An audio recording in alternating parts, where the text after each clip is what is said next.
Romanos 7, a partir do versículo 7, nós vamos falar sobre o seguinte título: Coração, um campo de batalha. Nosso coração é um campo de batalha. Romanos 7, versículo 7 diz, na minha versão: Que diremos então? Que a lei é pecado? De modo nenhum. Mas eu não teria conhecido o pecado a não ser por meio da lei. Porque eu não teria conhecido a cobiça se a lei não tivesse dito: não cobice. Mas o pecado, aproveitando a ocasião dada pelo mandamento, despertou em mim todo tipo de cobiça. Porque sem lei o pecado está morto. Houve um tempo em que sem a lei eu vivia, mas quando veio o mandamento, o pecado reviveu e eu morri. E verifiquei que o mandamento que me havia sido dado para a vida, esse se tornou mandamento para a morte. Porque o pecado, aproveitando a ocasião dada pelo mandamento, me enganou e por meio do mandamento me matou. Assim, a lei é santa e o mandamento é santo, justo e bom. Então aquilo que é bom se tornou morte para mim? De modo nenhum. Pelo contrário, o pecado, para mostrar-se como pecado, por meio de uma coisa boa, causou-me a morte, a fim de que pelo mandamento o pecado mostrasse toda a sua força de pecado. Porque bem sabemos que a lei é espiritual, eu porém sou carnal, vendido à escravidão do pecado, porque nem mesmo compreendo o meu próprio modo de agir, pois não faço o que prefiro, e sim o que detesto.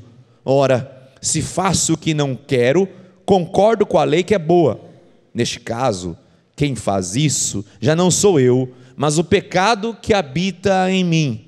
Porque eu sei que em mim, isto é, na minha carne, não habita bem nenhum, pois o querer o bem está em mim, mas não o realizá-lo. Porque não faço o bem que eu quero, mas o mal que não quero, esse faço. Mas se eu faço o que não quero, já não sou eu quem faz, e sim o pecado que habita em mim. Assim encontro esta lei: quando quero fazer o bem, o mal reside em mim. Porque segundo o homem interior, tenho prazer na lei de Deus, mas vejo nos meus membros outra lei que, guerreando contra a lei da minha mente, me faz prisioneiro da lei do pecado que está nos meus membros. Miserável homem que sou, quem me livrará do corpo desta morte? Graças a Deus, por meio de Jesus Cristo nosso Senhor, de maneira que eu, de mim mesmo, com a mente, sou escravo da lei de Deus, mas segundo a carne, sou escravo da lei do pecado. Palavras do apóstolo Paulo, que evidenciam aquilo que eu e você vivemos no dia a dia. Você tem que admitir que em nossa mente, em nosso coração, em nosso interior existe uma guerra. Existe uma guerra, um conflito. Você, assim como eu, tenho certeza que você não é diferente. Você sabe as coisas que devem ser feitas de forma certa, corretas. Mas você sabe também que, vez ou outra, quem sabe na maioria das vezes, a gente acaba fazendo aquilo que a gente sabe que é errado. Tantas vezes nós falamos que até a gente entende com a mente, mas a gente faz aquilo que o nosso coração se apaixona. E o mundo está cheio de coisas sedutoras, que nos levam a fazer coisas que a gente acredita que não deveria fazer, mas que o nosso coração é seduzido e acaba fazendo. Existe uma guerra dentro de cada coração, uma guerra dentro de nós. Essa guerra entre o que o Espírito quer conduzir-nos, uma vida de santidade, de rendição total a Jesus Cristo, ao seu mandamento, a sua palavra, e essa guerra entre a nossa carnalidade. Isso é um fato da vida. Aqui Paulo ele vai descrevendo isso, nessas palavras poderosas de Romanos capítulo 7, poderosamente ele mostra, e ele não se coloca diferente de mim e de você. O grande apóstolo Paulo, usado por Deus de tantas formas e maneiras, ele fala, existe uma lei dentro de mim. Ele fala, nem mesmo eu entendo como eu sou. Ele fala, aquilo que eu quero fazer, eu acabo não fazendo, e aquilo que eu sei que eu não deveria fazer, eu acabo fazendo. E ele faz uma declaração que eu e você deveríamos fazer todos os dias: miserável homem que sou. Ele entende a sua miséria interior por causa dessa guerra e por causa das derrotas que ele tem dentro do seu coração. Dentro de nós há um desejo pelo mal e não um desejo pela bondade. Engana-se aquele que acha que o mal é que está ganhando força em seu coração. Não, o mal já tomou conta do nosso coração. Há uma inclinação do ser humano para a maldade, para o egoísmo, para um consumismo, não para a generosidade, para a bondade, para a paz. Há uma inclinação para a guerra. Quer ver? Há uma inclinação para a fofoca. Você fala assim, eu tenho um segredo, tenho um babado para te contar. Vixe, olha, coça a orelha. Você só coloca isso no WhatsApp e fica quieto para você ver. A pessoa ela vai dar um jeito de te ligar. E daí, tudo bem? Então, como é que andam as coisas? Ela está interessada no babado lá que você falou. Ou então a gente sacraliza a fofoca. Irmãos, eu tenho um pedido de oração. Não é fofoca, eu quero compartilhar um pedido. A fulana de tal, tá assim, assim, vamos orar por ele. Ou seja, a gente tem uma inclinação para a maldade. Está dentro de nós. Mas aqui nós vemos no texto duas batalhas. Uma batalha já perdida. E uma batalha que já está vencida. E Paulo ele começa a descrever isso. Nós aqui, numa igreja reformada, falamos sobre a salvação que é pela graça, não é pelas obras, mas é em obediência à lei de Deus. E Paulo, quando ele fala, vocês estão debaixo da lei, Romanos 6, ele vai falar sobre isso, especificamente no versículo 15. Ele fala quando está debaixo da lei ou debaixo da graça. Esse estar debaixo da lei se refere-se a obedecer a lei, não a obedecer a lei, mas a confiar que a lei pode te levar a alguma coisa. Muitas vezes nós colocamos essa palavra lei como se fosse inexistente. Não, ignora, estamos vivendo no tempo da graça. Não é isso que Paulo está dizendo. Paulo está dizendo que nós devemos obedecer à lei, o que nós não podemos é confiar que a lei vai nos levar a algum tipo de salvação, de ressignificação, de redenção, de regeneração, isso não. Mas é fato que a lei nos mostra onde deveríamos estar, como deveríamos nos comportar e nos portar frente às situações da vida. A não ser se Deus te contradisse, Ele entrega a lei e depois Ele anula a lei, não. O próprio Senhor Jesus Cristo disse, não vim para que revogasse a lei, vim para cumprir a lei. Ele veio para cumpri-la, ou seja, a lei sim tem uma funcionalidade no nosso coração, e nós vamos ver isso. Então essa primeira batalha é essa batalha perdida. É uma batalha que eu e você não podemos vencer. Poxa pastor, eu pensei que a gente ia ser um pouco mais triunfante nessa manhã, sabe? Eu não estou muito para isso. Eu já tenho tanta derrota na vida, já perdi tantas batalhas essa semana, vai ser mais uma, então prepara que vai ser mesmo, irmão. Uma batalha que eu e você não podemos vencer, uma batalha perdida. Como eu disse, cada um de nós temos uma luta dentro de nós. O versículo 7, ele já mostra isso. Eu não teria conhecido o pecado a não ser por meio da lei. E ele vai bem especificamente, eu não teria conhecido a cobiça se a lei não tivesse dito, não cobice. Por quê? Porque cobiçar é a ideia de você querer o que o outro tem, às vezes até sem a necessidade de ter aquilo que o outro tem. É você querer ter a vida, ou o bem, ou a situação, ou o status de uma pessoa, e não ter a estrutura para ter aquilo. Quantas vezes eu e você desejamos coisas que nós não temos a estrutura emocional para tê-la? E na verdade, quando você obtém aquilo, é a fonte da sua destruição. Se você quer destruir o seu filho, sua filha, você pai e mãe, dê tudo que ele e ela pede. E você, em vez de educar seu filho, você vai destruir o seu filho. E tem muitos pais que, no afã de ser um papai e uma mamãe boazinha, bonzinho, acaba dando coisas para filhos que não têm estrutura para tê-los. Por exemplo, filhos adolescentes que têm acesso sem restrição nenhuma à internet. Você está dando algo para o seu filho e para a sua filha que ele não tem estrutura de mantê-lo. Ele não tem estrutura emocional, espiritual, de dizer não para alguns acessos.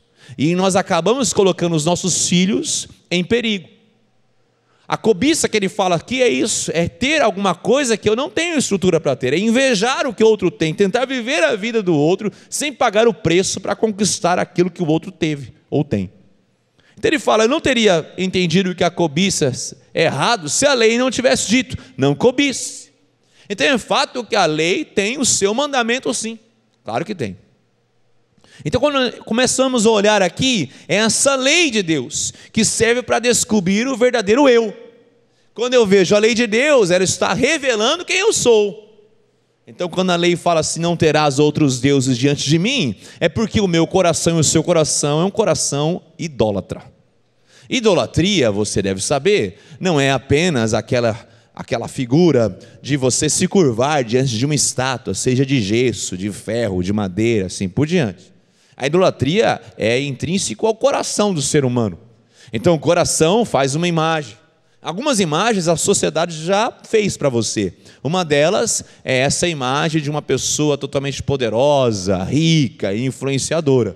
Tem pessoas que estão matando a si mesmas em busca de se tornar esse tipo de pessoa. Tudo está na cobiça de ser alguma coisa que não é. Está revelando o que seu próprio coração. Essa semana, eu estava vendo um programa falando sobre uma vida minimalista, uma vida mais simples, uma vida com menos coisas a ter. E falava-se esse programa que uma pessoa de classe média no mundo, invariavelmente, possui 3.000 itens. Os homens, que as mulheres devem ser uns 5.000 itens. Desses 5.000, 2.000 são sapatos. Eu posso falar isso porque meu esposo não está aqui, então não vou apanhar quando chegar em casa. Mas nós vivemos com muitos itens. Se você for na sua casa contar quantos itens realmente você precisa para viver, você vai ver que são poucos. Mas a gente vive numa sociedade consumista. Eu me lembro que eu tive a oportunidade de viver nos Estados Unidos, e eu cheguei na casa de alguns americanos, e a casa deles realmente enormes, muitos quartos, cômodos grandes, e aquela garagem maravilhosa para 3 carros. E os carros desses americanos sempre ficavam para fora da garagem. E eu falei, por que eles estacionam o carro fora da garagem? Porque quando você abre a garagem deles, está cheio de coisas que eles compram e que não cabem na casa enorme deles. Porque existe uma sociedade do consumo. Coisas que as pessoas compram que estavam nas caixas ainda, para ver se teriam tempo um dia para desfrutar daquilo que já compraram. É o consumo que existe, ou seja, na verdade, ter muitas coisas revela a nossa falta de ser alguma coisa. Existe uma frase famosa, a gente não sabe exatamente quem cunhou ela, mas diz que eu acabo comprando coisas que eu não preciso para impressionar, com o dinheiro que eu não tenho, para impressionar pessoas que eu não conheço. Poderosa essa frase, eu compro coisas que eu não preciso, com o dinheiro que eu não tenho, acabo me endividando para impressionar pessoas que eu nem mesmo conheço. Ou você já não viu aquele carrão passando na cidade com os vidros abertos num dia de 35 graus, com aquele som alto, aquela música, você olha para ele e você tem que dar um pouco do que ele espera. Ele espera que você olhe e fale assim, nossa, que carrão. É isso que ele está esperando de você. Então colabora com o pessoal, vai. Fala assim, nossa, pô, legal essa música, hein? Você não está nem gostando da música, mas faz uma massagem no ego dessas pessoas, porque na verdade o que lhes falta é isso. Então muitas vezes nós consumimos e temos muitas coisas porque há uma necessidade interna, ou seja, a lei de Deus serve para mostrar nosso verdadeiro eu caído. Há um texto de Deuteronômio 10, você não precisa abrir, ele diz o seguinte, versículo 12, e agora Israel, o que é que o Senhor requer de vocês? Não é que vocês temam o Senhor seu Deus, andem em todos os caminhos, amem e sirvam o Senhor seu Deus de todo o coração e de toda a alma, para que guardem os mandamentos do Senhor e os seus estatutos que hoje lhes ordeno para o bem de vocês? Aqui está uma incumbência de que Deus espera que você siga os mandamentos dele. Mas não é um trabalho burocrático, de uma divindade caprichosa que exige isso de você. Não, a lei de Deus simplesmente nos mostra que os seres humanos foram criados para fazer. O que os nossos seres humanos foram criados para fazer? A nossa essência. Então nós somos criados para isso. Quando nos movemos contra essas leis, preste atenção, nos movemos contra a nossa própria natureza e felicidade. A desobediência a Deus cria tensões no tecido da realidade que só pode levar à ruptura. Então, quando vamos contra a lei de Deus, acabamos rompendo muito do que é a vontade de Deus. Por isso que eu falo que muitas vezes nós vamos numa batalha perdida.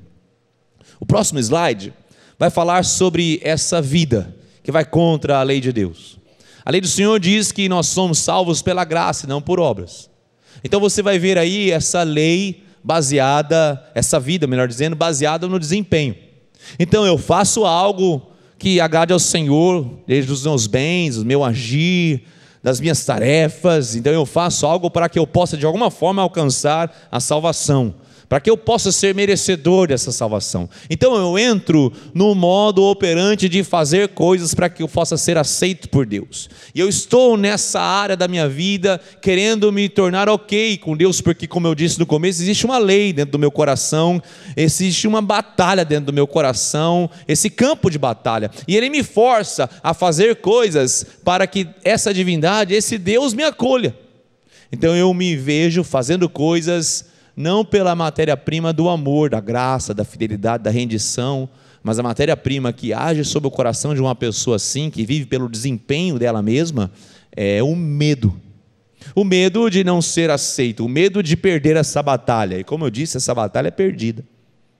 Você vai ver no próximo slide essa cosmovisão que tem tomado conta da sociedade. Eu coloquei aí o símbolo do Yin e Yang, que na verdade é o seguinte: nem tudo é ruim, e nada é tão bom, nada é tão ruim como parece, e nada é tão bom como parece. Ou seja, há uma desconfiança. Mas na verdade, essa cosmovisão que tem inserido essa ideia no nosso coração é de que, se você e eu nos esforçarmos um pouco, realmente vamos ter um desenvolvimento espiritual, como está aí. Vamos nos desenvolver espiritualmente, nós vamos expurgar o mal, e então a bondade, a paz vai dominar não só o nosso coração, mas toda a nossa sociedade. E você vê isso muito bem traçado no final de ano, quando todo mundo se veste de branco, todo mundo, passa o ano pulando 7 ondinhas. Você vê essa realidade, por exemplo, pós-carnaval, quando muitas pessoas entram num tempo de quaresma, como se fossem se purificar de todo o pecado que lhes foi permitido no carnaval fazer. Então você entra num momento de penitência para que você se desenvolva espiritualmente, mas em todos os casos aí está envolvido o desempenho meu e o seu, como se eu e você pudéssemos nos livrar dessa lei do pecado, como se eu e você pudéssemos nos livrar da condenação do eu caído. Mas quando você olha para dentro de si, você vê o que Paulo diz: miserável homem que sou. Então o terceiro desenho vem a cosmovisão bíblica, como eu e você temos que entender, segundo a palavra de Deus, o que funciona no nosso coração. E aqui você vai ver que existe uma batalha totalmente perdida. Você vê então, primeiro, o momento da criação.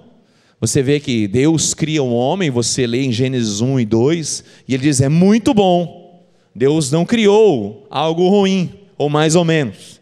Ele fala: é bom, é muito bom. Então existe sim um equilíbrio da vontade de Deus no nosso coração. O problema é que logo em seguida, não demorou muitas páginas, na verdade 2 páginas seguidas, entra Gênesis 3, você nem conseguiu e eu desfrutarmos do que era muito bom, e já pisamos na bola. Aí eu desenhei uma maçã, mas a Bíblia não fala que é uma maçã. Eu já falei da minha teoria aqui na igreja, para mim é uma jaca, porque eles pisaram na jaca. Então eles comeram desse fruto proibido, e aí você vê a representação dos corações. É um coração quebrado, em ruínas, é um coração dilacerado, é um coração em cacos, ou seja, estamos tomados pelo eu caído. Então Paulo, ele resume isso: esse miserável homem que sou, essa é a ideia. Ele fala: olha, eu não cometi um erro. Paulo não está falando o seguinte, mas ele fala assim: não foi apenas um deslize que aconteceu na minha vida, não são pequenos tropeços da minha vida. Ele fala: olha, o que eu quero fazer eu não faço, e o que eu entendo que eu tenho que fazer eu acabo não fazendo. Não é um errinho, não foi um tropeço, e muitas vezes nós entendemos que é só um tropeço, e não, meus irmãos, essa batalha é totalmente perdida, porque existe essa ideia da culpa do ser e a culpa do fazer. A diferença entre aqueles que entendem a culpa do fazer e a culpa do ser é o seguinte: eu fiz alguma coisa errada. Mas aquele que entende que a culpa é do ser e fala assim: eu sou errado. Paulo, ele fala: olha, o meu fazer evidencia o meu ser. Então ele fala: aquilo que eu quero fazer eu acabo não fazendo. E o problema não é em fazer, mas é um problema em ser. E muitas vezes nós avaliamos a nossa vida pelo que fazemos, e não admitimos que o problema está em nós, dentro de nós, no tecido humano do nosso coração em queda, totalmente corrupto. E acreditamos que podemos mudar a nossa vida com alguns elementos comportamentais, e vamos atrás disso. E eu não quero aqui tirar a essência de algumas mudanças que eu e você temos que tomar nos nossos comportamentos, mas é fato que se você depender apenas de mudanças comportamentais, a sua vida nunca será mudada, restaurada e regenerada. Porque o seu problema não está só no que faz. Porque Paulo poderia falar o seguinte: olha, o que eu quero fazer eu não faço, o que eu não quero eu acabo fazendo. Ele fala, poxa, eu cometi um erro. Mas ele fala, não, miserável homem que sou. Eu e você temos que olhar para nós, frente às nossas atitudes, e entender que o problema não é o que eu faço ou o que eu deixo de fazer, o problema é quem eu sou. Eu já citei aqui um livro que chama Quando Dois Pecadores Dizem Sim, um livro maravilhoso sobre casamento, e a tese desse livro é exatamente isso, que muitos casamentos acabam não pela sua culpa, acaba sempre pela culpa do cônjuge. Eu ainda não vi nenhum casamento que chegou lá, não, a culpa é toda minha, estou acabando esse casamento por causa de mim, não, sempre é o outro, um culpando o outro. E esse livro, ele acaba com essa tese, porque na verdade existe um impostor que vive em mim. Eu estou pegando essa frase de Brennan Manning, no seu livro, o impostor. Impostor que vive em mim, esse coração caído, pecaminoso, que sempre luta contra a vontade de Deus. Ele entende que no casamento a culpa não é da pessoa que dorme ao lado, mas do impostor que dorme dentro de mim, eu mesmo, meu coração corrupto. Então não existe a culpa do fazer, mas a culpa de ser. Há duas inferioridades, a inferioridade do fazer e a do ser. A do fazer, ela é quantitativa, o que você faz. A do ser é qualitativa, quem você é, uma inferioridade absoluta do ser humano. Mas essa inferioridade do ser, de quem você é a consciência mais comum da fraqueza humana. Ela aproxima os homens, e aqui eu estou entendendo homens e mulheres, do genuíno arrependimento que eu e você precisamos. Essa é a primeira batalha, a batalha perdida. Mas eu não quero acabar com você todo olhando assim, quase chorando para mim, tá? Eu quero terminar esse sermão com a batalha que é uma vitória garantida. Amém ou não? Paulo também vai falar dessa outra batalha, a batalha que você não pode perder. Preste atenção, existe uma batalha que você não vai perder. Uma batalha que você perdeu para você mesmo, para você mesma, minha irmã. Agora existe uma batalha que não há nada que você faça para que você perca. É uma vitória garantida. Não há como você fugir disso. E aqui fala daquela pessoa que se entrega a Jesus Cristo, daquela pessoa que confessa a Jesus, que se rende a Jesus Cristo. Essa batalha é crer no sacrifício de Jesus Cristo, que muda a forma de nos relacionarmos até com a lei. Vai tornar essa lei, os mandamentos de Deus, algo que nos ajuda a amar a Deus, não como algo penoso, mas como algo gratificante. Então essa vitória é garantida. Alguns textos falam sobre isso. Eu vou citá-los aqui. Hebreus capítulo 9 vai falar: portanto, se o sangue de bodes e touros e a cinza de uma novilha aspergidos sobre os contaminados os santificavam quanto à purificação da carne, ele está fazendo uma referência ao Velho Testamento, ele fala: quanto mais o sangue de Cristo, que pelo Espírito Eterno a si mesmo se ofereceu sem mácula, sem erro, sem mancha, sem pecado, quanto mais o sangue de Cristo purificará a nossa consciência de obras mortas, para o quê? Para servirmos o Deus vivo. Então ele começa a falar assim: existe uma purificação, existe uma regeneração, existe uma fé que é entregue em Cristo Jesus, o seu sacrifício, para o quê? Para servirmos ao Senhor, não por obras mortas, por obras vivas. Ele começa a mostrar que essa vitória é garantida. 1 Coríntios capítulo 15, ele fala: graças a Deus, que nos dá a vitória por meio de nosso Senhor Jesus Cristo. Diz amém, irmão. Portanto, meus amados irmãos, sejam firmes, inabaláveis, sempre abundantes aonde? Na obra do Senhor, sabendo que no Senhor o trabalho de vocês nunca, não é vão. Ou seja, o Senhor nos chama para o trabalho, chama para obedecer os seus mandamentos, mas não de forma vã, porque graças a Deus, ele começa assim, ele que nos dá a vitória primeiro. Vem a mão do Senhor, o agir do Senhor. Romanos 7:25, nós lemos aqui: graças a Deus por meio de Jesus Cristo nosso Senhor, de maneira que eu mesmo, em mim mesmo, com a mente, eu sou escravo da lei de Deus, mas a minha carne é escravo do pecado. Ele fala: existe uma força dentro de mim que luta dentro de mim, mas a lei do Espírito da vida. Então a perspectiva da vida muda completamente. Você lembra dos quadros que nós passamos aí? O próximo slide vai mostrar isso. Agora, não uma vida baseada na performance, mas uma vida baseada no amor e na graça, onde a matéria-prima disso tudo é a gratidão ao Senhor. Então, aqui eu entendo que eu estou fazendo, eu continuo fazendo coisas, mas não para alcançar a Deus, mas porque eu fui alcançado pela cruz do Calvário, amém, queridos? Eu continuo fazendo essa lei, e essa obra não é morta, essa obra não é fruto da minha dúvida, não é fruto dos meus questionamentos, não é fruto de um medo de estar ok com Deus, porque se dependesse de eu estar ok com Deus, nunca estaria, porque como Paulo disse: miserável homem que sou, quem me livrará do corpo dessa morte? E ele fala: graças a Deus por meio de Jesus Cristo.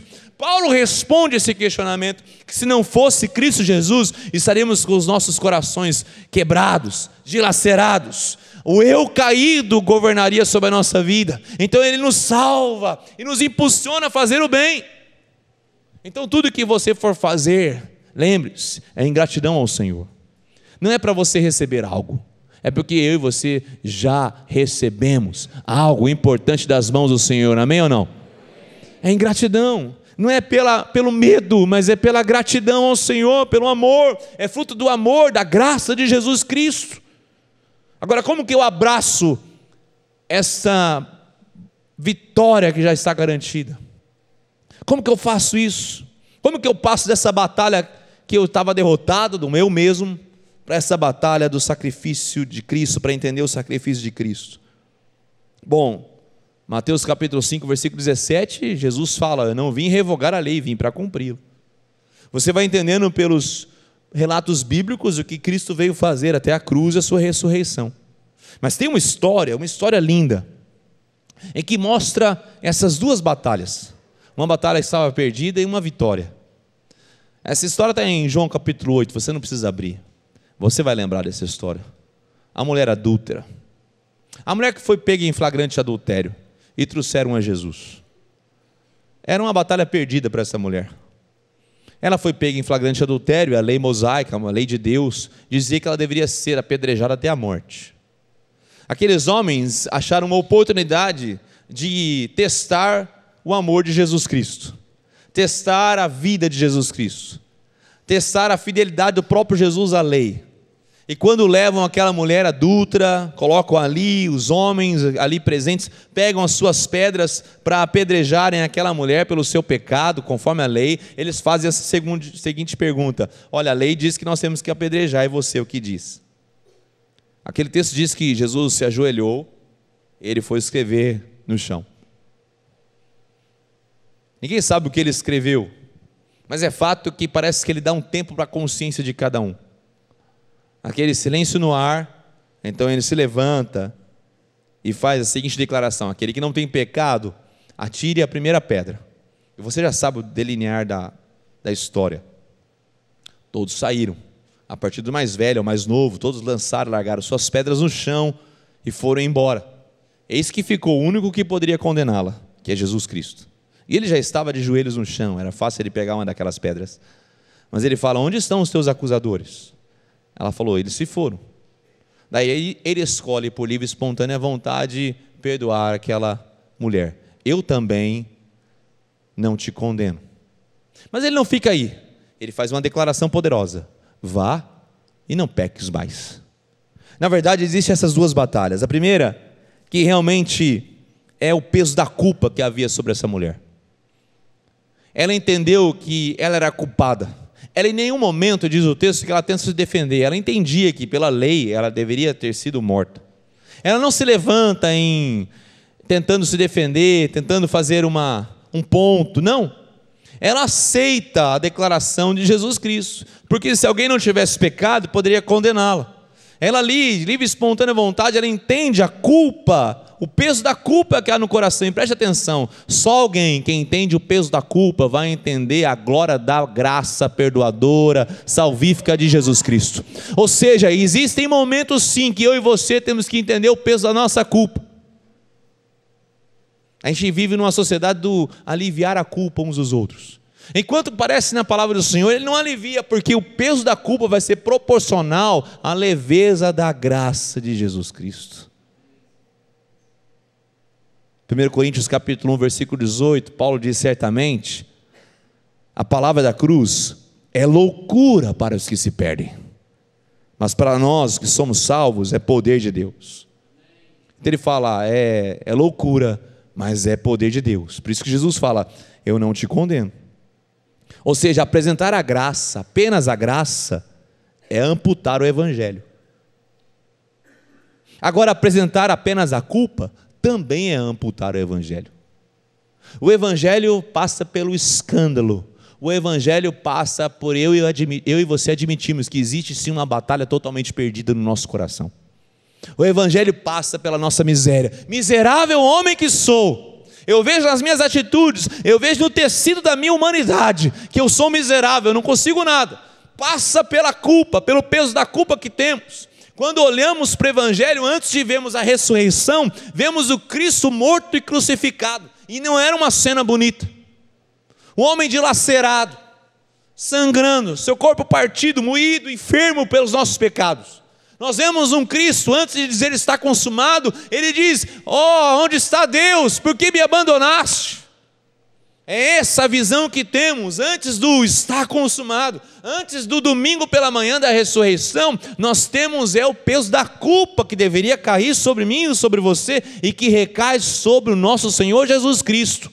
Há uma culpa que foi levada, há um peso do nosso pecado que foi levado em Cristo Jesus, para que então eu e você possamos viver a leveza da graça da salvação em Cristo Jesus, que acontece na cruz quando Ele fala, está consumado, está pago, e ao terceiro dia Ele ressuscita e nos dá essa vitória. Por isso sim, eu tenho que admitir que existe uma batalha perdida dentro de mim, e essa batalha para aquela mulher adúltera estava descrita. Não há como sair disso.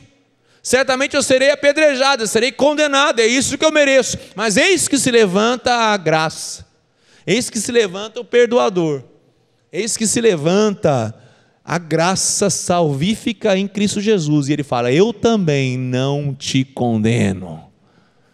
Esse é o evangelho de Jesus Cristo na nossa vida, no nosso coração. Essa é a transformação que Deus tem para nós. E Ele dá a última incumbência, vá e não peques mais. Você pode dizer isso comigo? Vá e não peques mais. Essa é a vida que Deus tem para nós, não baseado na performance, mas no amor, na graça, não baseado no medo, mas na gratidão ao Senhor. A pergunta que eu e você temos que fazer no final dessa mensagem é o que move o nosso coração? Um orgulho de sermos aquilo que nós não somos? Acreditar que podemos fazer coisas que nós não podemos? Acreditar que o nosso problema é apenas um erro que cometemos, ou é o tecido da nossa existência que está manchado pelo pecado? O que move o nosso coração a fazer coisas bondosas e boas para as pessoas? Será que é atrair o olhar do Senhor? Ou será que é se render totalmente em gratidão, em amor por tudo que Ele fez na minha vida e na minha história? Será que quando nós servimos com peso? Nós servimos com total gratidão porque Deus fez algo tremendo na minha vida e no seu coração?